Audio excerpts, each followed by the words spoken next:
Bom, pessoal, hoje eu vou estar falando aí sobre o paradigma de programação. O paradigma de programação é um modelo, um padrão, ou uma maneira de como se fazer algo. Então, o paradigma, ele vai estabelecer uma forma de como que eu vou programar. Então, ele vai impor uma forma de como que eu vou desenvolver ou analisar os dados. Existem duas maneiras de se programar, dois tipos de linguagens que nós conhecemos, as linguagens assertivas e as linguagens declarativas. São linguagens que funcionam de duas maneiras diferentes. Uma linguagem assertiva, ela funciona da maneira que a gente conhece, dando ordens, né? Faça isso, faça aquilo, depois se isso daqui der certo, você vai fazer isso daqui. E ela segue o padrão algorítmico, aquele padrão que a gente conhece, a gente aprende a programar. Dentro dessas linguagens assertivas, nós temos as linguagens imperativas, que são linguagens que trabalham manipulando diretamente os dados da memória. Ou seja, nós temos a nossa memória tem um conjunto lá de dados, e nós vamos definir variáveis que vão representar os espaços dessa memória, e através de alguns comandos, a gente vai manipular esses dados diretamente na memória, entre aspas, né? Então, a ideia do paradigma imperativo é esse. É pegar os dados da memória e manipular eles através de variáveis.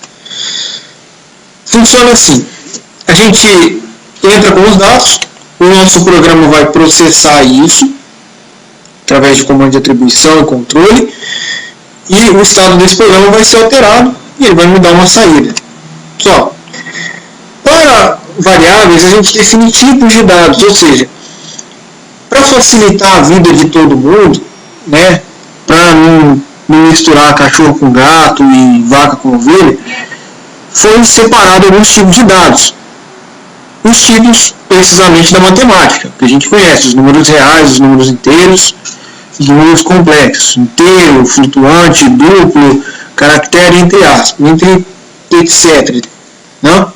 Então, esses tipos, eles podem ser declarados no início do programa ou durante a execução do programa, desde que eu declare ele antes de eu utilizar, antes de eu fazer uma atribuição. Quando eu faço uma atribuição sem declarar, ou seja, a minha linguagem me permite atribuir um valor sem eu declarar essa variável, eu chamo isso de tipagem dinâmica forte, que é quando um atributo ele já recebe um tipo de dado na declaração.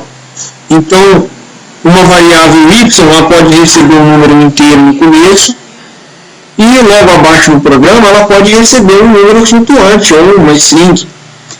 Desde que, na hora de eu processar essa variável lá nas minhas instruções de controle, no if, no else, eu faço alguma função, eu trabalho nessa variável utilizando os comandos do tipo dela. Por exemplo, se eu declarei um tipo inteiro, eu não vou tentar fazer uma atribuição, utilizar uma função de caractere nesse tipo inteiro, que ele não vai funcionar. Então eu tenho que utilizar a estrutura para o tipo inteiro, para o tipo caractere.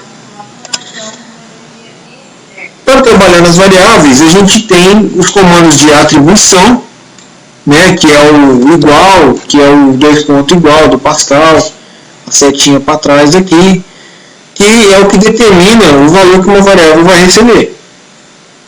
E as estruturas de controle, que é o que eu falei, que é como que nós vamos trabalhar com essas variáveis, né, o if, o else, o switch case, o while, do, repeat, for, entre outros aí que existem em algumas linguagens. E também ela permite a modularização, ou seja, eu posso pegar um código e dividir ele em pedaços, ou seja, não preciso de eu escrever todo o meu programa na mesma folha, no mesmo arquivo ou na mesma função. Eu posso pegar esse programa, dividir ele em arquivos ou separá-lo por funções e eu vou chamar essa função em algum momento no meu programa. Então eu não preciso de ficar toda hora, por exemplo, fazendo x mais 1 ou y mais 2 toda vez que eu precisar de fazer isso. Eu posso escrever uma função que vai fazer x mais y, eu só vou passar x mais y e ele vai me devolver o valor. E isso é um programa pequeno, imagina um programa grande, o quanto de código que eu iria poupar. Além de permitir a escrita de um módulo, ou seja, fazer um arquivo de biblioteca que contém algumas funções prontas ali, onde eu vou utilizar esse arquivo em outro lugar que eu quiser. Um exemplo aí de linguagem C, aqui eu estou criando um módulo que vai receber um valor e vai imprimir esse valor para mim. No meu programa principal, eu declarei uma variável do tipo inteiro que recebeu o valor 3 aqui, e no meio do meu programa eu chamei a função printValor para imprimir esse valor aqui para mim. Pode ser qualquer coisa que eu quiser. Então esse é um exemplo de programação interativa. Ou seja, eu estou seguindo uma estrutura. O módulo que eu vou usar está antes do meu programa. Se ele estiver aqui, esse módulo, eu declarar ele abaixo do meu programa, ele não vai funcionar. Então eu tenho que declarar ele antes do programa principal. E a variável aqui sendo declarada antes da atribuição dela. Se eu colocar no int, depois dá problema. Esse é um exemplo de programação imperativa. Uma outra linguagem assertiva é a orientada a objetos, onde eu não vou mais trabalhar com os dados da memória, ou seja, eu não vou manipular diretamente os dados da memória. Eu vou utilizar objetos. O que é um objeto? Um objeto é uma abstração de algo do mundo real, ou seja, eu não vou trabalhar mais com tipos de dados, inteiro, flutuante, caractere. Eu vou trabalhar com um objeto, que é algo parecido com o do mundo real. Por exemplo, pato, cachorro, gato, que eu vou utilizar alguns tipos de dados primitivos ou alguns outros objetos para defini-lo aí no meu programa. Isso eu chamo de abstração. Para definir o meu objeto, eu preciso de atributos, que são as características desse objeto. Ou seja, o pato ele tem o bico, ele tem asa, ele tem pena, ele nada, enfim. Ele tem características, que são como os atributos são como as minhas variáveis na programação imperativa. E métodos, que são as nossas funções. Então o objeto ele tem funções, ele pode fazer alguma coisa. Por exemplo, o pato ele voa, ele nada, ele bica, ele come, ele mastiga. São ações que o pato vai fazer. Certo? Bom, a programação orientada a objeto ela possui 4 características que definem ela como programação orientada a objeto. Que é a abstração, ou seja, a capacidade de representar algo do mundo real, com seus métodos e atributos, e o encapsulamento. Ou seja, o encapsulamento ele vai esconder alguns atributos do meu objeto para que eles não sejam acessados diretamente. Por exemplo, um ser humano ele possui dentes, só que os dentes eles estão protegidos pela boca. Ou seja, eu não consigo ter acesso aos dentes de um ser humano sem primeiro eu passar pela boca. Ou, por exemplo, o cérebro, os olhos, esses objetos, esses atributos, eles não são acessados diretamente. Eles são protegidos por um método, por uma função. Se eu quiser acessar esse método, esse atributo, eu tenho que chamar um método.